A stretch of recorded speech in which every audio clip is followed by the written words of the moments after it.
Hey everybody, happy Saturday morning to ya. Just hanging out. I thought I'd do a little face mask this morning, maybe inspire you to do the same. One of the simplest ways that I like to do a mask is just with bentonite clay, and you can get, this is the kind I use. It's just the green bentonite. And this is just, I like using it because it helps to really draw and tone, and if you keep it on long enough, you'll actually feel your face pulsate, like it actually feels like it's really sucking and drawing the pores, which is really great for, you know, deeper congestion like blackheads and things like that. So, but a way to incorporate herbs, if you have a coffee mill or like nut grinder, you can add lavender if your skin tends to be a little bit more inflammatory. Just taking about like, I would say a teaspoon to a tablespoon, depending, just grinding it up really fine and then mixing it with the clay. And all this is just about probably a tablespoon to 2 tablespoons of the clay powder, and then it looks like this. If you're not familiar, it's just literally powder and water until you make a paste. And I have like a little application brush. You can just use your fingers. Rose would be a great one to, rose petals would be a great one to grind up for more mature drying skin, and maybe even some raw honey if you have it, or regular honey can be very hydrating. So while this is drawing things out, if you add honey, again, I'm going to say about a teaspoon to 2 teaspoons, it will keep your face hydrated as well. So it's not going to over dry, because clay can be over drying.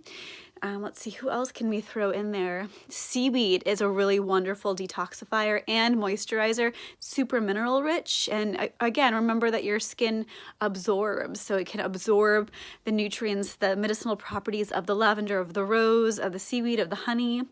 Oatmeal can be a really nice addition for a little bit more moisturizing. It has some of that sort of slimy mucilage in the grain of oatmeal, so you could grind about the same amount of that. You could do any combination. And I'll probably let this sit for about a half an hour, and then I'm gonna apply another layer. And I have a little bit left over, so I'll just kind of add more water and just apply again, because it'll start to crack and get itchy, and I'll just wait again. So it's kind of a fun little project. If you have kids, I think sometimes kids can get really into this too, so it can be a fun little weekend project for them. So yeah, I just wanted to throw that fun option out there to you. I wanted to think if I had any other additions that could be fun to add to your face mask. And you can find any of this stuff, of course, online during our quarantine time. Or probably, I mean, if you're making grocery store runs, you might be able to find some of it at your grocery store too. Anyhow, I also wanted to do a little shout out about the class I am doing tomorrow, the virtual webinar called Green Shield, Bug Repellents and Beyond.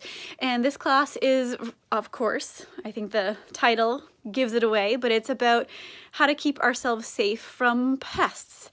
And one of the things that bums me out about tick season and mosquito season and horsefly season, you know, and the ticks are already out, if you haven't already heard about it, is that it keeps people from feeling safe outside, and they don't want to go on walks. They don't want to, you know, go on hikes. They're like, oh man, the ticks, forget it. I hear it all the time. And, you know, we're already so disconnected from spending more time out in nature. It really bums me out that, you know, and of course it's with good reason. Lyme's disease is a big problem. It's scary. And certainly I don't want anyone to be infected with it.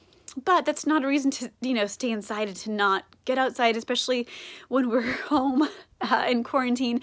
The spring is here, although it did snow this morning, but hey, that's New England for you. So this class is really wrapping around or focusing upon dissolving some of that fear and empowering you, not just about making your own bug spray, which is a big component of the class, but what foods can you eat? What supplements can you use? What herbs can you use systemically, internally for your body to keep yourself protected? You know, what are some tips to keep yourself safe, to know how to catch them before they bite, to keep them from biting at all? And I'm talking specifically about ticks, but of course this goes across the board for mosquitoes and horseflies and whatnot. So this class goes beyond just DIY bug spray. It's really talking about looking at preventative measures across the board in a more holistic viewpoint. So like all of my online classes right now, first of all, I have them all up on my site, even the ones that have already come and gone, for you to acquire. So you just register, pay what you can. It starts as low as $10. Most of these are 2 hours long, and you get a ton of information. You get PDF notes that go along with the class, and you get access to my Jupiter's Labyrinth student forum to continue the conversation with me and other students that may have taken the same class as you. So you can join live, but you don't have to. And again, a lot of the classes have already come and gone, so they're not available live anymore, but you can always pick my brain for questions regardless. Tomorrow's class, the Green Shield class, Bug Repellent and Beyond, starts at 10 a.m. and goes till about 11:30 tomorrow morning. So if you want to join me live, feel free. If you don't, you can still sign up and you'll get the class recording within 24 hours to 48 hours of the live class. And then again, for those of you who are like, oh man, I missed the pelvic love class, or I missed the, let's see, what's the other one? Boundaries Built with Love. Just go ahead, go on my site, and you can still register for it and get the downloads. Again, at a sliding scale rate. So don't worry about classes that have already come and gone. If they're still interesting to you, you can still access them. What else did I want to say? Oh, that my plant walks are coming up next week as well, and those will be virtual. And I'm going to be playing around. I think Erin's going to help me be the videographer, I guess it would be the term for that, and help me to really kind of give you guys some great virtual plant walks. We're gonna start on Saturday on the walking bridge area in Dover, and then every week after that, there's 7 total. Every week after that, there will be a different location in Dover. I think we're gonna do one at Adams Point in Durham. But what's cool about this is that, again, sliding scale rate, super cheap. You get 7 plant walks. You join them live or you watch them later, and it's going to be in a private Facebook group that I build just for plant walk participants. So same thing, go on my site, sign up, pay what you want, and you'll be able to access 7 different virtual plant walks with me from now until I believe the end of May. So it's a win-win. Check it out. If you have questions, let me know. Maybe this inspired you to do a little face mask play today for yourself or with your family. My husband loves them. Actually, I'm going to bug him in a minute to see if he wants to get one on.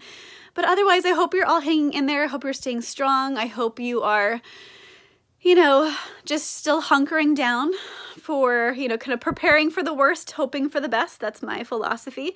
And just know that I am thinking of you and I miss you. I miss seeing your faces in person. I miss hugs from my friends and family and even some of my students. So I hope you're hanging in there and know that we are all in this together and we're stronger in this together. So keep going, guys. I'll connect with you soon and have a beautiful weekend. Okay, bye.